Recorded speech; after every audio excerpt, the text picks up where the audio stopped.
sekarang masuk di kurikulum ya Pak ya? Iya. Apa pemahaman Bapak tentang konsep kurikulum merdeka? Pemahaman saya tentang kurikulum merdeka yaitu kebebasan anak mengeksplorasi dan mengembangkan kemampuan mereka, tetapi dengan batasan-batasan dan bidang studi tertentu. Seperti itu Mas. Selanjutnya untuk prinsip kurikulum merdeka pembelajaran, pertanyaannya, bagaimana Bapak menerapkan fleksibilitas kurikulum untuk menyesuaikan kebutuhan dan minat siswa di kelas? Di kelas ya? Ya.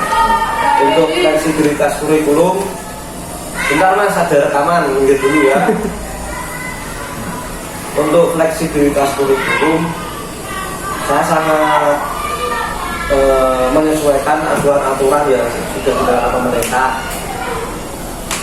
Kalau ada catatan pembelajaran tertentu, saya ajarkan kepada mereka sesuai dengan PP dan CP yang tertulis di modul ajar atau RPP. Ya dulu RPP, sekarang modul ajar. Ya fleksibilitasnya ya sesuai Mas, sesuai dengan yang pemerintah tulis itu.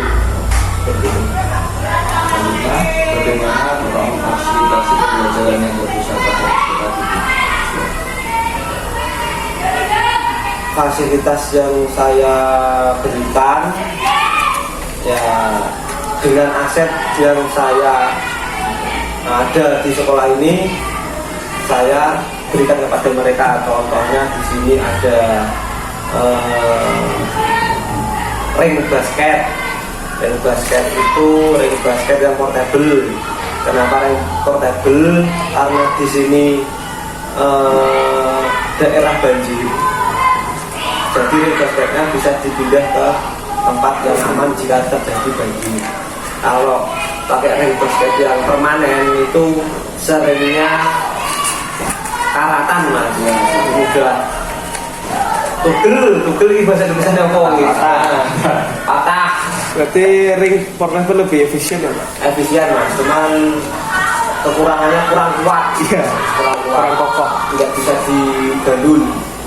Tapi namanya pegas kan nggak apa-apa, beda level prestasi. Nah untuk sesuai kemampuannya, ya kita membuat beberapa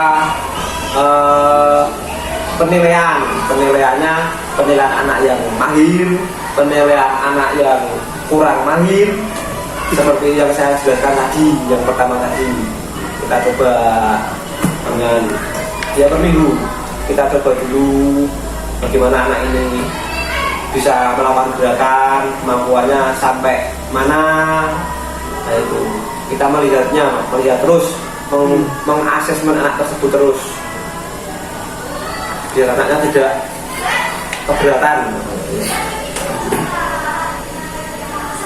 Sekarang penggunaan sumber belajar berbasis teknologi. Pertanyaannya, bagaimana Bapak mengintegrasikan teknologi dalam proses pengajaran sesuai dengan prinsip kurikulum merdeka? Untuk kurikulum merdeka kan itu ya Mas, kurikulum yang berpusat pada peserta didik. Untuk teknologi hampir sama kayak tadi Mas penjelasannya ya Mas ya. Teknologi ya pakainya penugasan dengan murid dengan online. Untuk pembelajaran juga pernah, selain pakai LCD itu kadang saya pakai musik kan identik dengan senam, tapi tidak hanya senam saja. Kadang pas main bola itu juga tak kasih musik biar dia fresh lah, tidak bosan dan tidak sepaneng terus. Kan kadang bertanding kan inginnya menang aja, kita pakai musik sebentar, rehat dikit-dikit dulu. Kalau musiknya selesai lanjut lagi main bola lagi. Nah, itu teknologinya banyak, teknologi ini. Iya. Selanjutnya, untuk penilaian formatif dan proses evaluasi, pertanyaannya, bagaimana Bapak melibatkan siswa dalam proses penilaian dan pemantauan kemajuan mereka?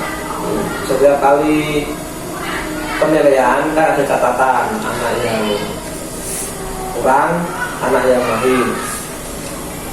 Sedangkan nilainya itu juga pastinya berbeda. Itu penilaian formatif ya mas? Ya, Formatif. Nah, dideskripsikan dengan nilai A. Anak ini mampu melakukan gerakan menendang bola dengan arah dan ketepatan kaki dengan baik. Nah, anak selanjutnya, anak ini dapat melakukan tendangan bola tetapi ketepatan kakinya tidak baik. Nah, itu ya saya ungkapkan secara lisan kepada mereka. Mas, kamu ini sudah bisa menendang bola tapi kurang tepat perkenaan kakinya. Kamu harus mencontoh si A yang sudah bisa menendang bola dan arahnya baik serta pengenaan kakinya tepat, seperti itu. Belajarlah sana kepada guru, nggak apa-apa, seperti itu mas. Untuk selanjutnya kolaborasi antar guru dan pengembangan kolektif. Pertanyaannya, bagaimana Bapak berkolaborasi dengan guru, rekan guru dalam merancang dan melaksanakan kurikulum merdeka? Ya, kita sebagai guru harus bisa berkolaborasi dengan teman sejawat di sekolah ini. Jika saya terjadi kesulitan kepada pembelajaran saya PJOK, kadang saya bertanya kepada guru kelas, bertanya, Bu, ini anaknya ini kok sedikit ada masalah. Kalau di pembelajaran kelas, apakah sama atau tidak? Seperti itu. Ya intinya lebih aktif berkomunikasi dengan guru kelas mas, antara guru PJOK dan guru kelasnya jika terjadi masalah. Pertanyaan selanjutnya, apa pengalaman Bapak dalam pengembangan profesional kolektif untuk mendukung kurikulum merdeka? Pengalaman saya pernah mengikuti sosialisasi kurikulum merdeka dulu, baru dilaksanakan. Itu khusus guru PJOK ya. Kemudian baru saja selesai kemarin, itu secara daring dan luring, namanya PKG PJOK, pengembangan kompetensi guru. Itu selama 3 bulan. Kegiatannya kita setiap hari itu ada dashboard pembelajaran online yang tertaut dengan PMM. PMM itu aplikasi guru dari Kemendikbud mas. Nah, guru PJOK ditingkatkan kompetensinya melalui aplikasi LMS. Di LMS itu ada modul-modul ajar banyak sekali mengenai kurikulum merdeka khususnya PJOK. Setiap hari kita berkolaborasi secara online Zoom dengan fasilitator dari guru penggerak dan guru-guru sekota Semarang. Di satu kelas ada 15 guru olahraga di PJOK. Terus setiap hari berkolaborasi, terus mengerjakan tugas, diupload lagi, buat video pembelajaran yang peserta didik, diupload di YouTube, linknya ditaruhkan di aplikasi LMS. Nah itu mas. Kemudian juga teman sejawat juga diajak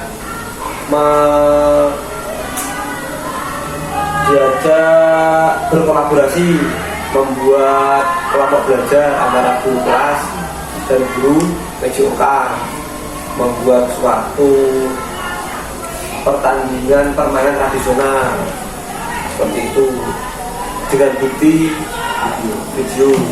Kalau tatap mukanya di SMP cuma 15 1 minggu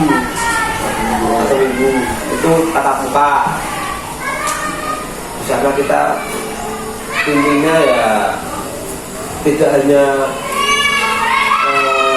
tatap maya saja, tapi langsung yang dipelajari di tatap maya langsung dipraktekkan. Ya sama seperti yang diminta Pak Prabowo sama Menteri Olahraga itu, secara gamblangnya meningkatkan kebugaran jasmani anak, banyaknya itu sama sport sport Pak Salim, Pak. ya saling dulu sini ya saling ya masnya ya saling dulu Kasih.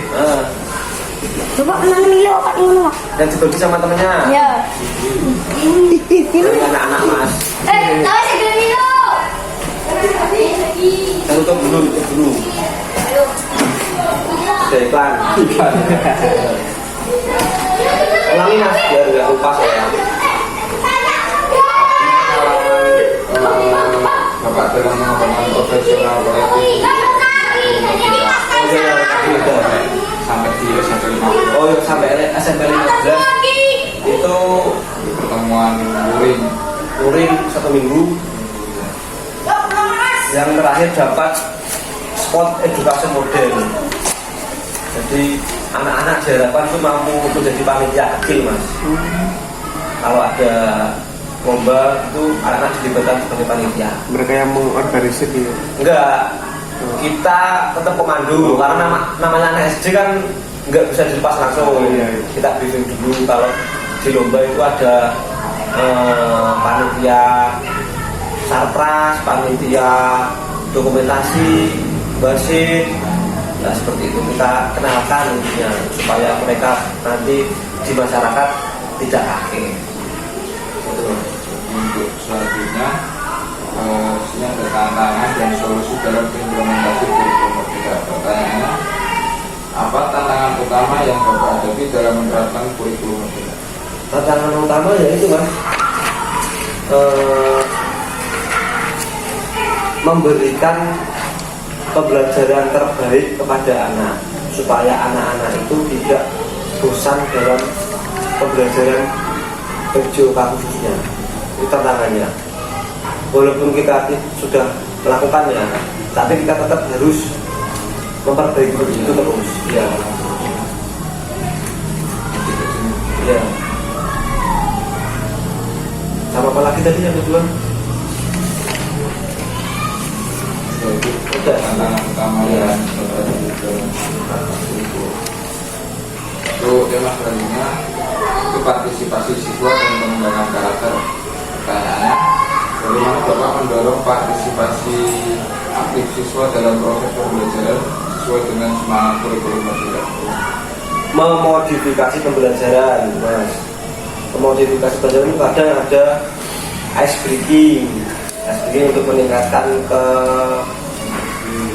semangatnya anak-anak. Meskipun cuma tepuk tangan, berteriak, itu kadang anak yang ngelamun jadi semangatnya enggak langsung berburu, enggak langsung bisa fokus pada pembelajaran. Itu ice breaking, memodifikasi pembelajaran. Kadang anak perempuan itu kalau materinya bola besar itu malas-malasan. Kenapa? Waktu main bola praktek, anak perempuan seringnya dikucilkan, nggak pernah dikasih bola sama anak laki-laki. Nah kita sebagai guru olahraga harus memahami itu. Caranya memodifikasi permainan dengan cara anak perempuan boleh lari, boleh menggiring bola, tapi kalau anak laki-laki tidak boleh lari, bolehnya jalan, untuk memberikan perhatian lah kepada anak perempuan. Tapi di sisi lain kita juga harus memberi pengertian kepada anak laki-laki. Kenapa kok kamu dikasih aturan seperti itu? Supaya seimbang antara anak perempuan dan laki-laki. Tidak laki-laki terus main, perempuan cuma diem kok. Iya, itu mas. Pertanyaan selanjutnya, bagaimana Bapak mendukung pengembangan karakter siswa melalui P5 selama pembelajaran? P5 sudah dilakukan 2 kali di sini. Saya PJOK mengarahkan anak supaya menampilkan kuda lumping. Kuda lumping itu melestarikan budaya Jawa Tengah, khususnya di daerah Temanggung, terus Wonosobo, Boyolali kan kuda lumping. Karena apa?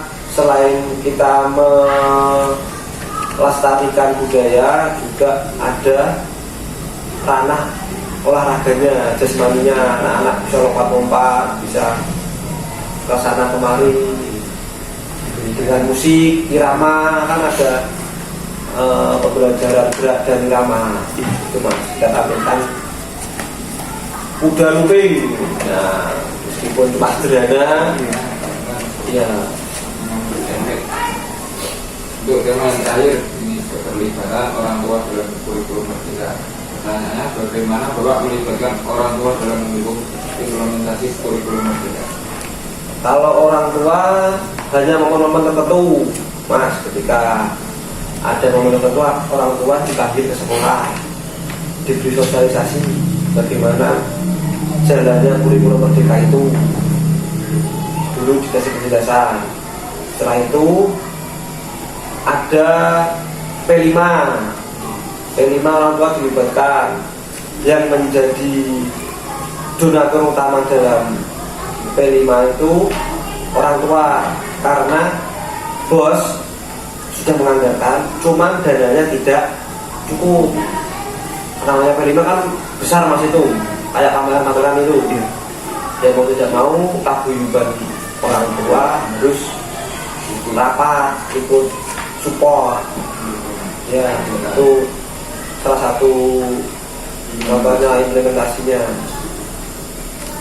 Untuk pertanyaan terakhir, apakah Bapak memiliki strategi khusus untuk berkomunikasi dengan orang tua tentang perkembangan anak mereka? Punya strategi. Jadi ketika saya mempunyai masalah ataupun mempunyai ide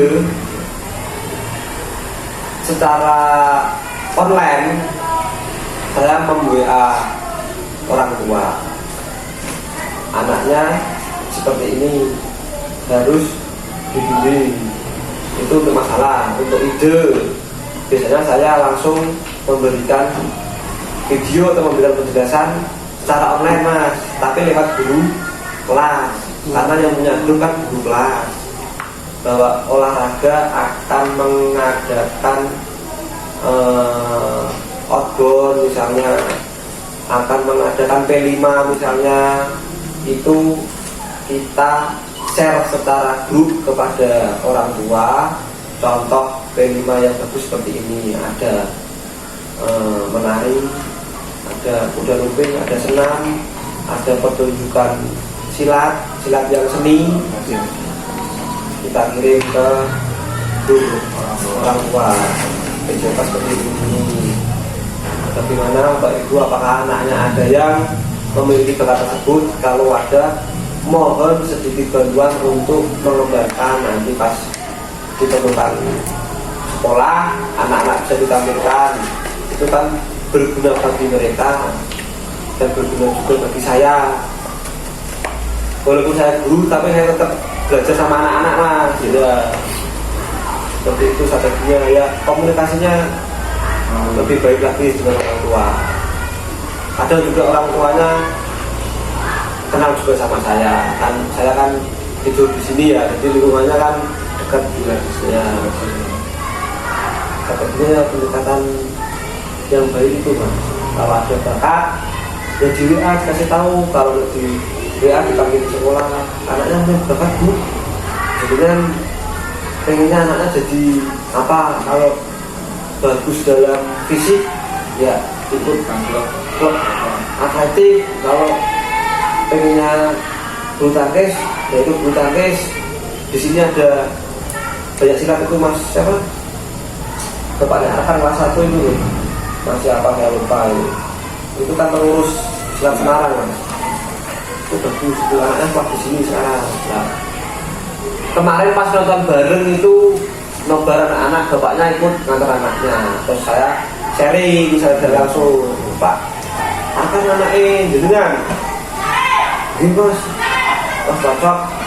Ini anaknya bisa jadi unggulan silat soalnya bapaknya pelatih sih seperti itu. Nah, itu salah satu komunikasi mas ya, strategi. Baik, ada lagi? Sudah habis pertanyaan Pak. Ya. Sekian saya terima kasih. Ya. Karena mohon maaf kalau ada salah kata atau perbuatan mohon dimaafkan. Sama-sama, jika ada salah juga mohon maaf. Semoga bermanfaat dan kuliahnya lancar, lulus tepat waktu, dan ilmunya dibagikan kepada anak-anak. Seperti itu mas. Cukup ya. Assalamualaikum warahmatullahi wabarakatuh.